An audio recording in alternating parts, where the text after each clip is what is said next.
புவனமகாதேவி. மாமல்லர் தந்தையின் சொற்படி அரண்மனை நிலாமுற்றத்தை கடந்து சென்று உள்வாசலை நெருங்கியதும் குதிரை மீதிருந்து இறங்கினார். அங்கே சித்தமாய் காத்திருந்த பணியாட்கள் குதிரையை பிடித்து அப்பாலே கொண்டு சென்றார்கள். பிறகு மாமல்லர் விசாலமான அந்த அழகிய அரண்மனைக்குள் பிரவேசித்து தீபம் ஏந்துவோர் தம்மை பின்தொடர்ந்து வருவதற்கு திணறும்படியாக அவ்வளவு விரைவாக நடந்து சென்றார். புதிதாக அந்த அரண்மனைக்குள் பிரவேசிக்கிறவர்கள் அங்கே குறுக்கும் நெடுக்குமாக சென்ற நடைபாதைகளில் வழிகண்டுபிடித்து செல்வது அசாத்தியமாயிருக்கும். நரசிம்மர் அந்த பாதைகளின் வழியாக வளைந்து வளைந்து சென்று அரண்மனை அந்தப்புறத்தை அடைந்தார். அங்கே சிற்ப வேலைகளினால் சிறப்படைந்த ஒரு வாசலை அவர் அணுகியதும், குழந்தாய் குழந்தாய் வந்தாயா என்று உள்ளே இருந்து ஒரு குரல் கேட்டது.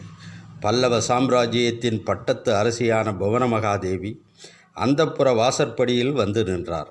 அவருடைய கம்பீரமான தோற்றமும் முதிர்ந்த சௌந்தர்ய வதனமும் திரிபுவன சக்கரவர்த்தினி என்று பல்லவ சாம்ராஜ்யத்தின் பிரஜைகள் அவரை கொண்டாடுவது முற்றும் பொருந்தும் என்று தெரியப்படுத்தின.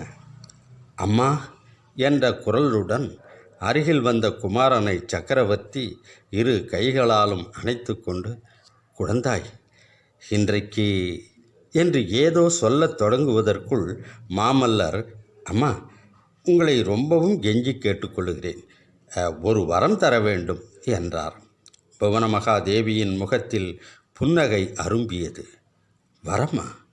நல்லது, கேள், தருகிறேன். அதற்கு பிரதியாக நானும் ஒரு வரம் கேட்பேன், அதை நீ தர வேண்டும் என்று அன்பு கனிந்த குரலில் கூறினார். மாமல்லர், பிள்ளை அன்னையிடம் வரம் கேட்பது நியாயம், பிள்ளையிடம் தாய் வரம் கேட்பது எங்கேயாவது உண்டா? முடியவே முடியாது என்றதும் புவனமகாதேவியின் முகத்தில் புன்னகை மறைந்தது. இருவரும் உள்ளே சென்றார்கள். நரசிம்மர் தமது தலை அணியையும் ஆபரணங்களையும் எடுத்து வைத்துவிட்டு கால் கை சுத்தம் செய்து கொண்டு வந்தார். பிறகு இருவரும் அந்தப்புற பூஜா மண்டபத்திற்குள் பிரவேசித்தார்கள். அங்கே மத்தியில் நடராஜமூர்த்தியின் திருவுருவம் திவ்ய அலங்காரங்களுடன் விளங்கியது. பின்புறச் சுவர்களில் சிவபெருமானுடைய பல வடிவங்களும் பாலகோபாலனுடைய லீலைகளும் வர்ணங்களில் அழகாக சித்தரிக்கப்பட்டிருந்தன.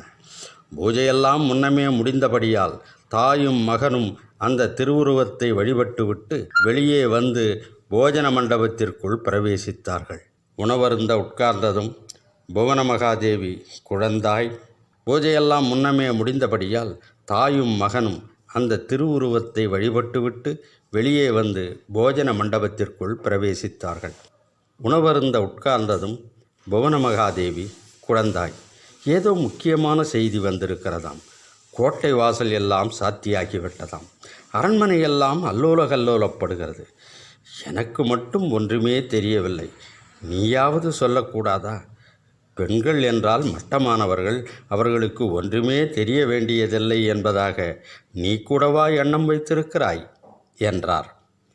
மாமல்லர் உணவு பரிமாறிக்கொண்டிருந்த பணியாட்களை பார்த்துவிட்டு, அம்மா, சாப்பிட்டானதும் மேல் மாடத்திற்கு போய் எல்லா விவரங்களும் சொல்கிறேன். ஆனால் ஒன்று மட்டும் இப்போதே கேட்டுக்கொள்கிறேன். இனிமேல் தினந்தோறும் நான் வந்த பிறகுதான் தாங்கள் ராபோஜனம் செய்வது என்று வைத்து கொள்ளக்கூடாது. அந்த வழக்கத்தை இன்றோடு நிறுத்திவிட வேண்டும் என்றார். சக்கரவர்த்தினி குமாரனை அன்பு ததும்பிய கண்களால் பார்த்து புன்னகை புரிந்தார். ஆனால் மறுமொழி ஒன்றும் சொல்லவில்லை. காஞ்சி அரண்மனையில் பகல் போஜனம் ராஜரீக சம்பிரதாயங்களுடன் ஆடம்பரமாய் நடப்பது வழக்கம். பெரிய சாம்ராஜ்ய உத்தியோகஸ்தர்கள், அந்நிய நாடுகளிலிருந்து வந்த பிரமுகர்கள், சிவனடியார்கள், வைஷ்ணவ பெரியார்கள், பிரசித்தி பெற்ற கலைஞர்கள், தமிழ் கவிஞர்கள், வடமொழி பண்டிதர்கள் முதலியோர் விருந்தாளியாக அழைக்கப்படுவது உண்டு. எனவே பகல் போஜன நேரத்தில் அரண்மனை வாசிகள் ஒருவரோடு ஒருவர் அளவலாவுதல் இயலாத காரியம். மற்றும் பகல் நேரமெல்லாம் சக்கரவர்த்தியும் குமாரரும் ராஜரீக காரியங்களில் ஈடுபட்டிருப்பார்கள். எனவே தாயும் பிள்ளையும் சந்திப்பதற்கு ராபோஜன நேரத்தை சக்கரவர்த்தி திட்டம் செய்திருந்தார். அதன் பிறகு அரண்மனை மேல் உப்பிரகையின் நிலா மாடத்தில் அவர்கள் 3 பேரும் சந்தித்து பேசுவது வழக்கமாயிருந்தது. இன்றைக்கு சாப்பாடு ஆனதும் தாயும் புதல்வனும் மேல் உப்பரிகைக்கு சென்று நிலா மாடத்தில் அமைந்திருந்த பளிங்குக்கல் மேடையில் அமர்ந்தார்கள். பால் நிலவில் மூழ்கியிருந்த காஞ்சி நகரமானது அன்றிரவு என்றும் இல்லாத அமைதி பெற்று விளங்கியது. நரசிம்மவர்மருடைய மனம் அந்நகரின் கீழ்கோட்டை வாசலுக்கு சென்றது. இப்போது அந்த கோட்டை வாசலை கடந்து ஒரு சிவிகை போய்க் கொண்டிருக்கும். அந்த சிவிகையில் ஆயனரும் அவர் மகளும் அமர்ந்திருப்பார்கள். ஆகா, அவர்களுக்குத்தான் இன்றைக்கு எப்பேற்பட்ட ஆபத்து வந்தது! மதயானையின் மீது வேலெறிந்து அவர்களை காப்பாற்றிய வீரன் யாராக இருப்பான்? புதல்வன் தானே பேசுவான் என்று புவனமகாதேவி சிறிது நேரம் காத்திருந்தார். அவன் ஏதோ சிந்தனையில் ஆழ்ந்து விட்டான் என்பதை தெரிந்து கொண்டு, குழந்தாய் என்றார். உடனே மாமல்லர் திடீரென்று கனவு கலைந்தவர் போல் திடுக்கிட்டு தாயாரை பார்த்தார். அம்மா, அம்மா, நான் உங்களிடம் விரும்பிய வரத்தை கேட்டே விடுகிறேன். உங்களுக்கு புண்ணியமாய் போகட்டும்.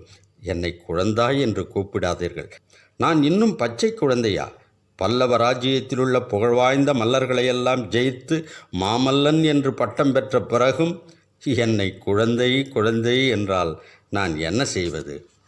அப்பாவோ இன்னும் என்னை தொட்டிலில் கிடக்கும் குழந்தையாகவே எண்ணி நடத்துகிறார்.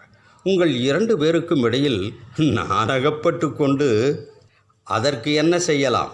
பெற்றோர்களுக்கு மகன் எப்போதும் குழந்தைதான் என்ற குரலை கேட்டு தாயும் மகனும் திரும்பி பார்த்தார்கள்.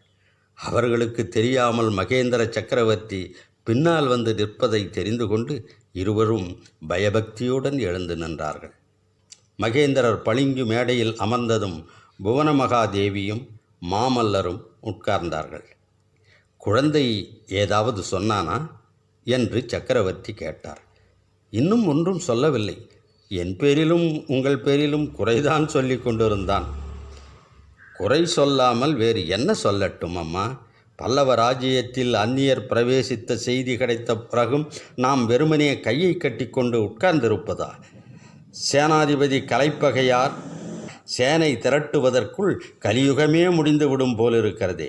இத்தனை நேரம் நமது சைன்யம் போருக்கு கிளம்பி இருக்க வேண்டாமா என்று கொதித்தார் மாமல்லர். பல்லவ ராஜ்யத்தில் அந்நியர் பிரவேசித்தார்களா?